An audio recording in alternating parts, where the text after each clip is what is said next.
오늘 제목을 같이 읽겠습니다. 시작. 물동이를 버려두고. 사랑하는 우리 대양 성도님들, 지난 한 주간 삶의 현장에서 얼마나 수고들 많으셨습니까?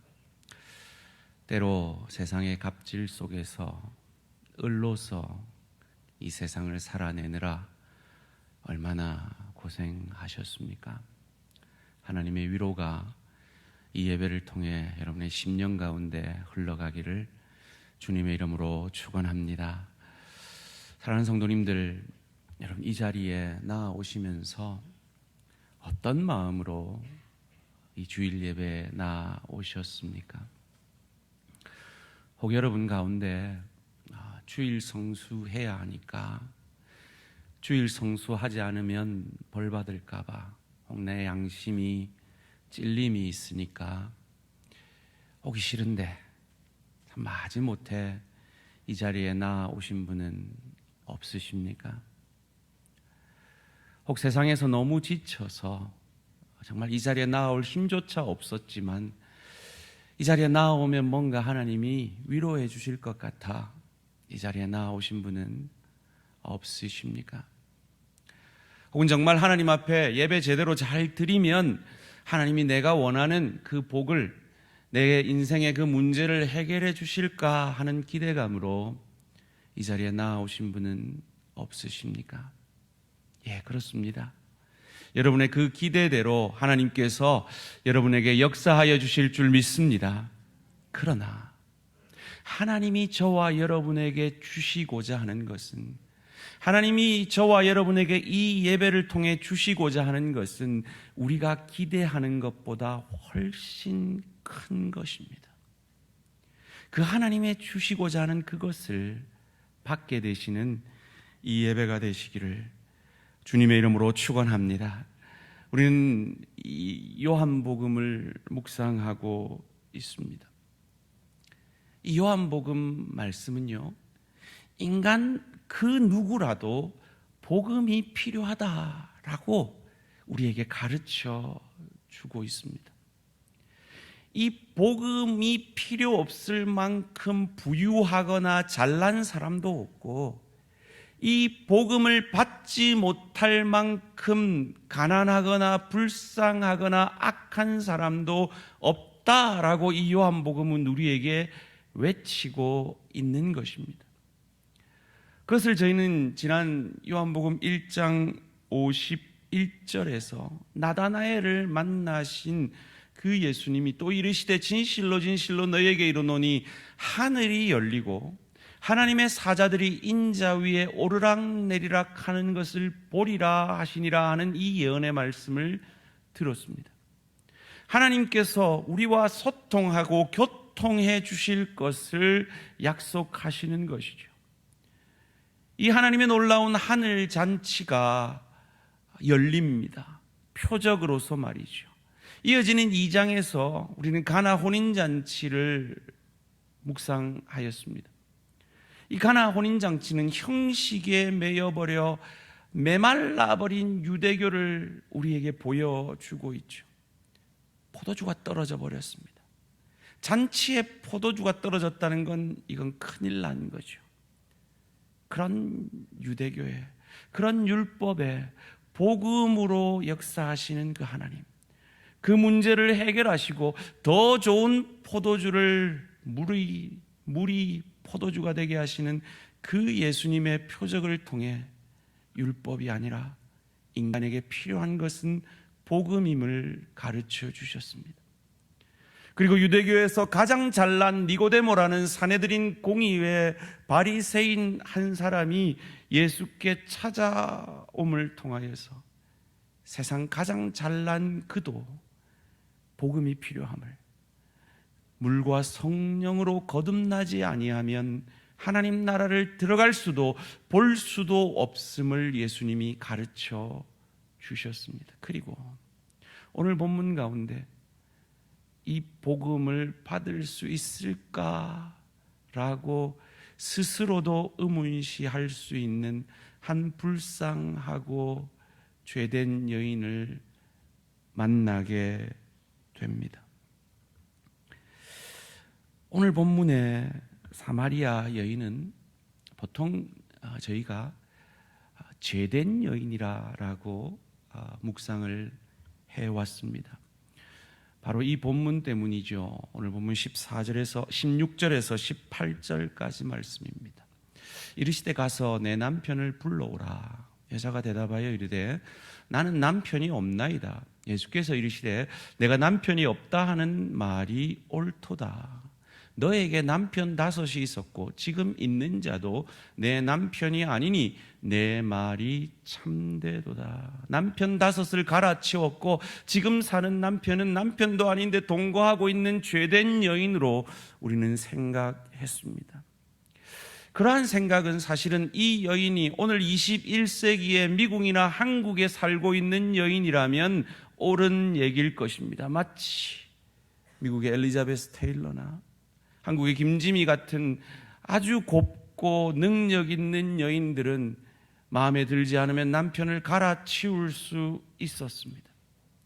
그런데 1세기 유대 땅의 여인에게는 그런 능력도 그런 자격도 없었습니다. 유대 땅의 여인이 남편을 스스로 갈아치우는 것은 불가능한 일이었습니다. 그러기에 오늘 이 사마리아 여인은 타락한 여인이라기보다는 5번이나 남편에게 쫓겨난 기구한 여인이라고 이해하는 것이 옳을 것입니다. 그리고 지금 같이 사는 그 남자는 결혼도 안 해주고 자신을 착취하는 남성이라고 이해하는 것이 옳을 것입니다. 기구한 삶을 살면서 사회적 편견과 위선 속에서 피해자이면서 가해자인 것 같이 힘겹게 삶을 살아내고 있는 불쌍한 한 여인이라고 이해하는 것이 옳을 것입니다. 마치 오늘 이 자리에 앉아 계신 우리 대한 가족들 가운데서도 지난 한 주 갑의 횡포 속에서 이 세상의 부조리 속에서 살아남기 위해 겨우겨우 한 주간의 삶을 살아낸 그 힘겨운 인생의 무게를 지고 있는 지체들이 있는 것처럼 이 사마리아 여인도 바로 그러한 여인이었던 것입니다. 그런 이 여인에게 물동이는 생명줄과도 같은 그것이었습니다. 마치 저와 여러분들에게 여러분의 직장이 그러하듯이 여러분이 지금 해결되기를 원하는 그 어떤 문제가 내 생명줄과도 같은 그런 문제인 것처럼 여겨지듯이 말이죠. 그 어려운 삶의 무게 속에서 살아야겠기에 그 팔레스타인 그 땅 12시면 태양이 가장 뜨거워 그 누구도 밖으로 나오지 않는 그 시간에 물동이를 들고 살아내어야겠기에 물을 뜨러 터벅터벅 걸어가는 그 여인이 바로 이 세상에 무거운 짐을 지고 살아가는 우리 지체들의 모습과도 같지 않나 생각해 봅니다. 이 사마리아 여인은 그렇다면 영적 상태는 어떠했을까요? 이 요한복음 4장 전반적으로 읽어보면 그는 하나님을 믿는 사람이었습니다. 하나님의 백성이라는 정체성을 가지고 산 사람이었던 것 같습니다. 그런데 세상 속에서 살아가면서 하나님의 백성으로 그 정체성으로 살아가기에는 그 현실의 무게가 너무 무거워서 그저 그 삶을 허겁지겁 살아내는 것이 급급한 그런 여인이었던 것 같습니다. 마치 많은 우리 지체들이 지난 한 주간 세상 속에서 살면서 하나님의 자녀라는 분명한 믿음이 있지만 하나님의 자녀로서의 정체성보다는 그저 세상 속에서 그 세상의 무게 속에서 힘겹게 삶을 살아내셨던 것처럼 말이죠. 지친 발걸음으로 우물을 향합니다. 당연히 아무도 없을 것이라고 생각했는데 그곳에는 낯선 유대인 남자가 지쳐 앉아 있습니다. 마음속으로 다행이다 생각했겠죠. 유대인 남자가, 그것도 랍비가 사마리아 여인에게 말을 걸 확률은 제로이기 때문입니다. 그런데 이 여인의 기대와 달리 이 남자가 자신에게 말을 걸어옵니다. 오늘 본문 7절, 8절 말씀입니다. 사마리아 여자 한 사람이 물을 기르러 왔음에 예수께서 물을 좀 달라 하시니 이는 제자들이 먹을 것을 사러 그 동네에 들어갔음이로라. 유대인 랍비가 그 시대에 절대로 해서는 안 될 일이 길거리에서 여자에게 말을 거는 것이었습니다. 더군다나 그 여자가 사마리아 여인이라면 더욱 그러했습니다. 그런데 이 유대인 랍비는 자신에게 말을 겁니다. 이 여인은 속으로 조롱하듯 답합니다. 유대인 남자가 돼갖고, 유대인 랍비가 돼갖고 아무리 목이 말라도 그렇지 사마리아 여인 나에게 말을 건다고 조롱하듯 답변합니다. 9절 말씀입니다.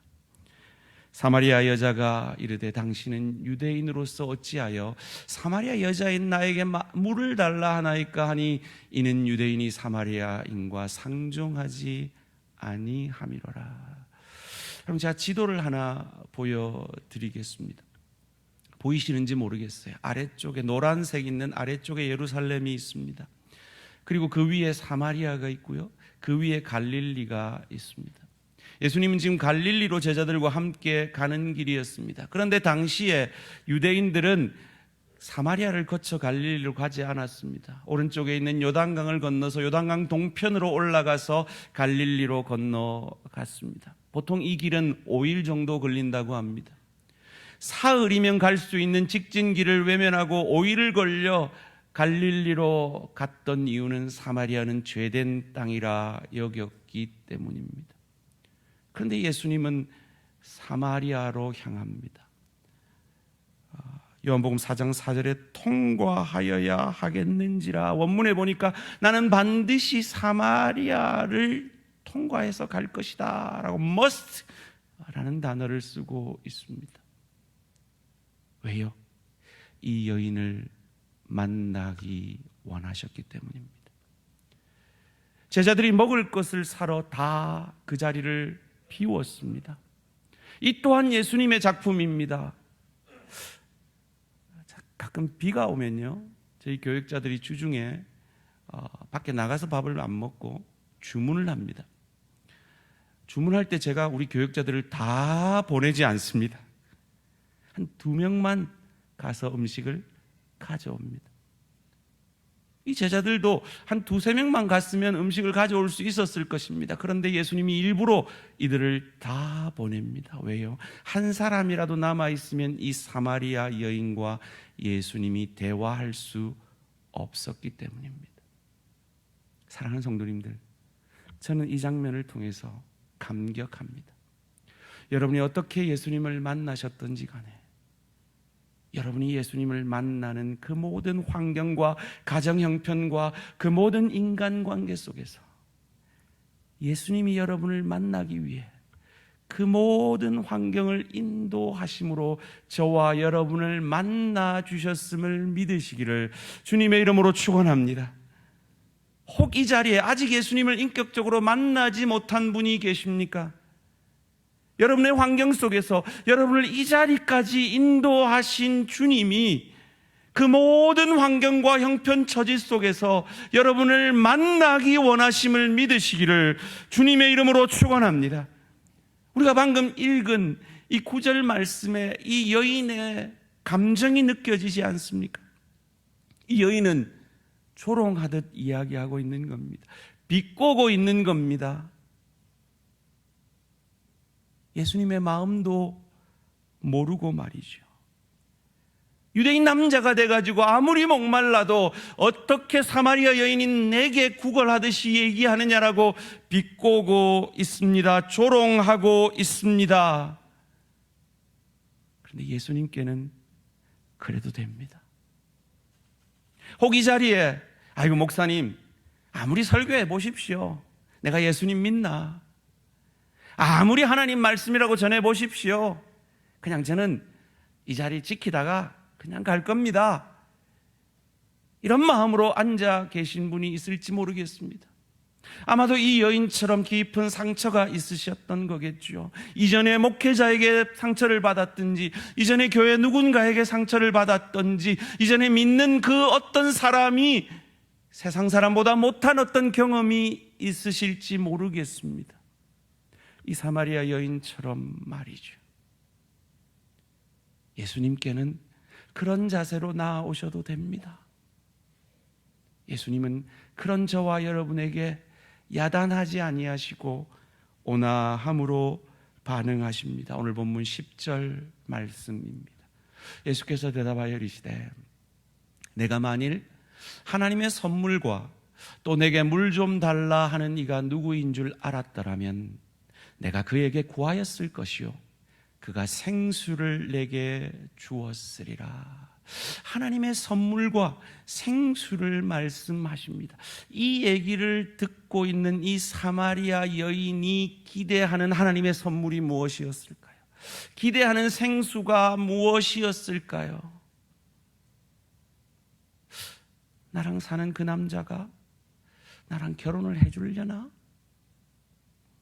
이 대학볕에 이제 더 이상 사람들의 눈을 피해 물길로 오지 않아도 되는 무슨 샘물이라도 있으려나? 그 정도 기대였겠죠. 마치 저와 여러분들이 최고의 소원이 9988, 234 하는 거인 것처럼 말이죠. 99년 동안 팔팔하게 살다가 2, 3일만 앓고 죽고 싶습니다 하는 그 소원 말이죠. 자녀들에게 손 내밀지 않을 정도로 부자가 되면 좋겠습니다. 남에게 꼬이지 않을 정도로 그 형편처지가 되면 좋겠습니다. 남들에게 부끄럽지 않을 정도로 우리 자녀들이 자라주었으면 좋겠습니다. 남에게 신세 안 질 정도로 건강했으면 좋겠습니다 하는 그 정도의 기대와 그 정도의 소원으로 하나님 앞에 나올 수 있는 것처럼 말이죠. 이 여인의 체념의 탄식과 삶의 무게 때문에 그런 물 있으면 나 한번 줘봐요. 우리한테 그런 물 있어요. 야곱의 우물이에요. 당신이 뭔데 내 조상 야곱보다 당신이 커요? 반문할 때 이 여인의 관심은 온통 현실적인 것인데 하나님의 관심은 그 현실을 뛰어넘어 그 여인의 영생의 문제, 영원히 목마르지 않는 문제, 그 여인의 죄의 문제인데 대화가 통하지 않습니다. 오늘 본문 11절에서 15절 말씀을 제가 읽어드릴 때 그것을 한번 느껴보십시오. 여자가 이르되 주여 물기를 그릇도 없고 이 우물은 깊은데 어디서 당신이 그 생수를 얻겠사옵나이까?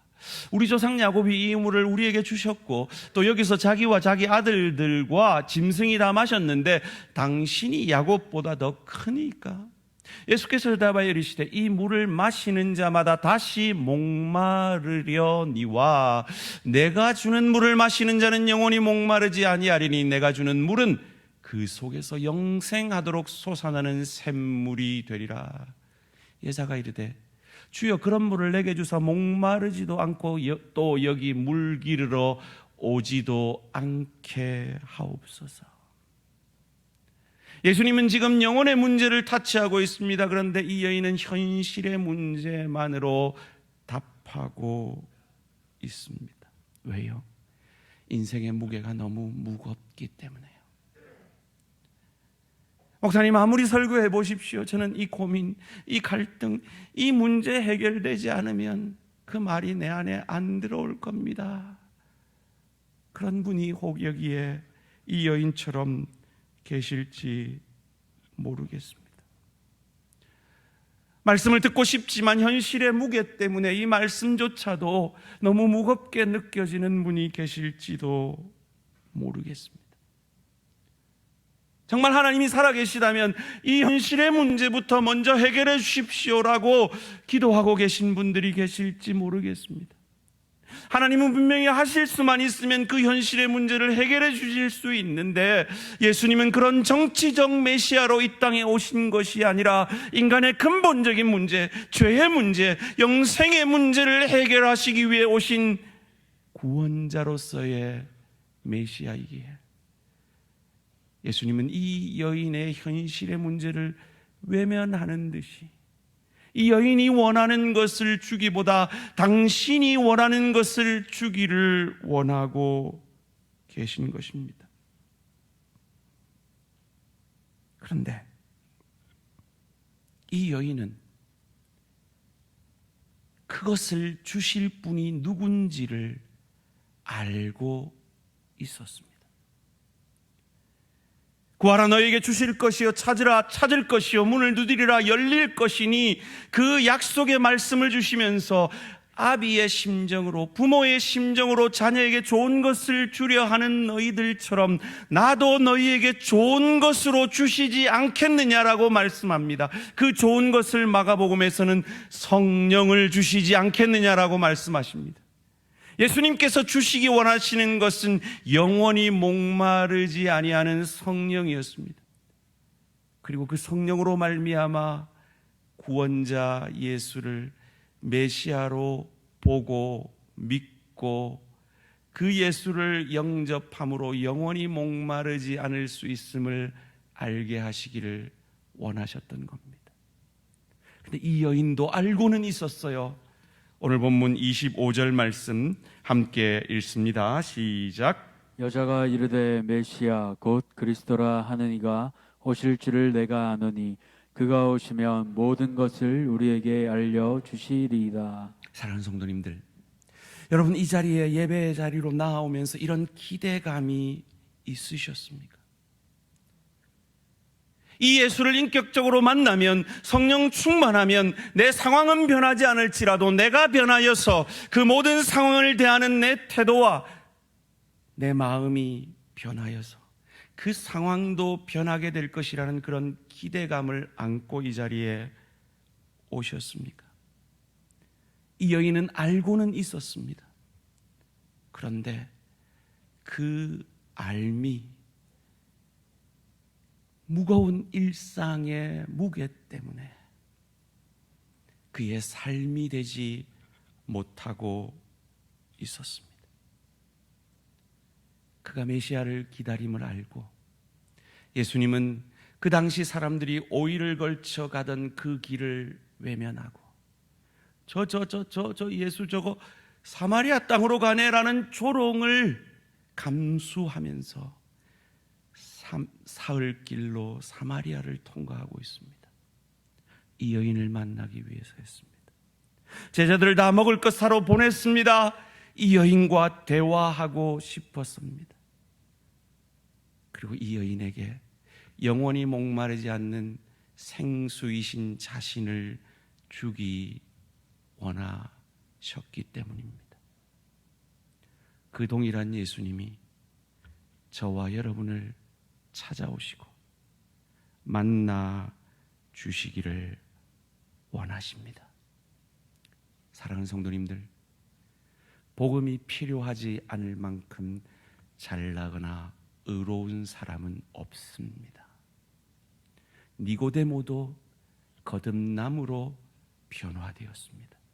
예수님을 만남으로 변화되었습니다. 예수님을 믿음으로 변화되었습니다. 가엾은 사마리아 여인도 예수님을 만남으로 변화되었습니다. 이 만남이 우리 모든 대한가족들의 것이 되어지기를 주님의 이름으로 축원합니다. 예수님을 인격적으로 만나니까요, 물동이를 버려두고 동네로 이 여인이 달려갑니다. 오늘 본문 26절에서 28절 말씀 함께 읽습니다. 시작. 그래서 이르시되 내게 말하는 내가 그라 하시니라. 이때 제자들이 돌아와서 예수께서 여자와 말씀하시는 것을 이상히 여겼으나 무엇을 구하시나이까? 어찌하여 그와 말씀하시나이까? 묻는 자가 없더라. 여자가 물동이를 버려두고 동네로 들어가서 사람들에게 이르되. 사랑하는 성도님들, 이 여자에게 물동이는 생명입니다. 마치 저와 여러분이 오늘 지금 이 자리에서 여전히 고민하고 있는 그 현실의 문제가 내게 생명처럼 느껴지듯이 말이죠. 그런데 이 여인이 물동이를 버려둡니다. 왜요? 예수님을 인격적으로 만났기 때문입니다. 이 예수님을 인격적으로 만남으로 그 현실의 모든 문제를 잊어버리게 되어지는 그 은혜가 저와 여러분의 것이 되어지기를 주님의 이름으로 축원합니다. 저는 새벽마다 기도합니다. 하나님, 이 강단이 샘솟는 영혼의 샘물이 되어서 우리 모든 성도들에게 그 말씀이 흘러들어가서 하나님을 만나고 그리스도 예수를 나의 주로 고백함으로 내 현실은 하나도 바뀐 것이 없는데 내 안에 약속하신 하늘에는 영광이요 땅에서는 기뻐하심을 입은 그 사람들 가운데 약속하신 평안이 내게 임하여서 전혀 변하지 않는 그 환경 속에서 내가 변함으로 그 환경을 대하는 내 태도가 바뀌고 내 자세가 바뀌고 그로 인해 우리 가정이 바뀌고 일터가 바뀌는 그 역사가 우리 모든 대한가족들의 것이 되어지기를 주님의 이름으로 축원합니다. 제가 언젠가 장례를 아버님을 잃은 지체에게 전화를 한 적이 있습니다.